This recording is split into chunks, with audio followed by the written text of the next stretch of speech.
Josh, there are reports that Princess Catherine has made significant progress in her recovery. We know that Vanity Fair royal expert Katie Nicholl insists that she'll return to work as soon as her medical team gives her the green light. But once again, we're seeing conspiracy theories return around her well-being, something that we don't need at this time because we need Princess Catherine to recover. Josh, what's your understanding?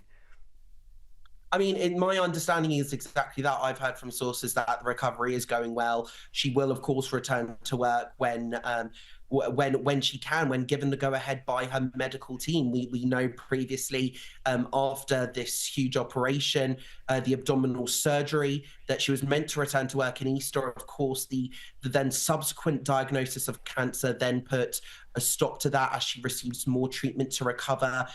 We do know that she has sent letters. She has been at least active behind the scenes. She sent letters to some of the troops taking part in the parade this weekend, also apologizing for the fact that she couldn't be there. She also making it clear how much she wanted to be there and how much she supports them and admires the work that they're doing.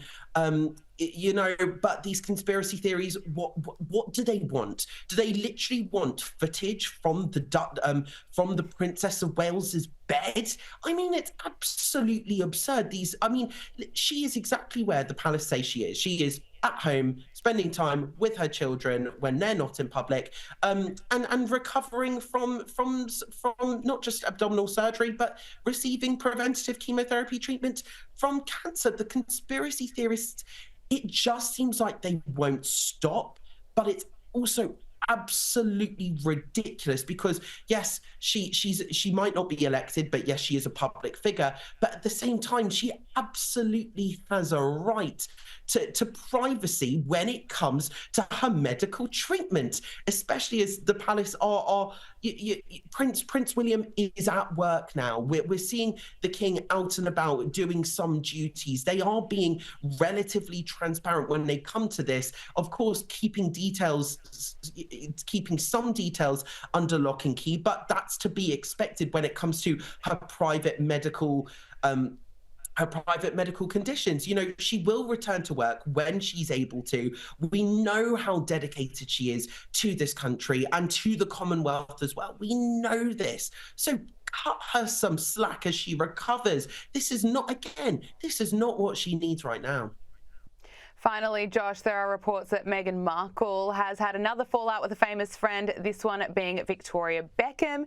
Victoria, who attended Meghan and Prince Harry's royal wedding in 2018 with her husband David Beckham, who I love, had a long-standing friendship with Prince Harry, and it's claimed that started to change in 2020. What can you tell us?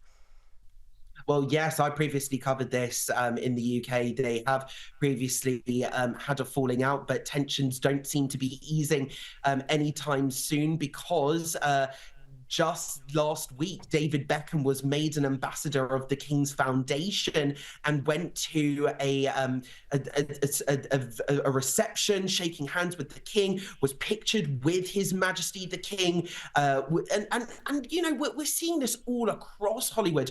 You know, there's been also very much reports this week by my good friend Richard Fitzwilliams talking about how Meghan and Harry, they're not necessarily receiving the sort of showbiz invites that they might want to receive. You know, they're not going to the Met Gala. They're not going to the Oscars. They're seen as almost this sideshow.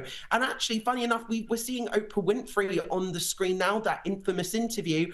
Well, Oprah Winfrey herself has been promoting Gwyneth Paltrow's Goop lifestyle range, but absolutely no mention whatsoever of American Riviera Orchard, bearing in mind she was one of the 50 people to receive the special jam as a gift to help promote this new lifestyle brand from Meghan. This is the thing. We're seeing more and more, I've previously said in the program, we're seeing all of the Hollywood stars cozy up to Prince William at the BAFTAs, and more we're hearing all of these reports, how all of these stars are very much distancing themselves from Harry and Meghan.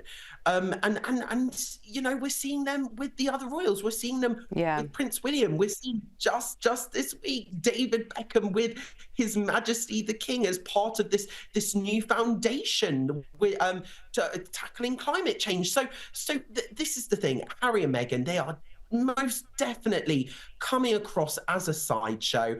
You know, these programs on Polo, it's just not going to cut it in Hollywood. It's very clear that Harry and Meghan, they're not being taken seriously in Hollywood. They're not being taken seriously at all. They're not being invited to these big showbiz events. The A-list crowd that they want to get in with, they're not taking them seriously. They're falling out with friends left, right, and centre. They're being deserted by the entertainment industry. And also, you know, it's also, they're not doing themselves any favors. Just this week, another very good friend of mine, Michael Cole, who has great sourcing, by the way, he was speaking about the pain that His Majesty the King feels not having this deep connection with Archie and Lilibet. He's only seen Archie a number of times, on a handful of occasions. He's only seen Lilibet once.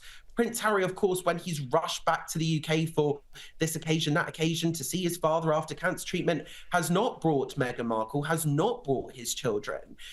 Prince Charles acutely feels this separation, and it's not just because of the 5,000 miles in between the UK and California. It's also because of Meghan and Harry. They're not doing that much to facilitate the relationships. You know, there's only so much closeness that you can get from a video call. Josh Rom, really appreciate you coming on Power Hour and discussing a wide range of topics for us. Thank you. We'll talk to you soon. Thanks so much, as always, Gabriella.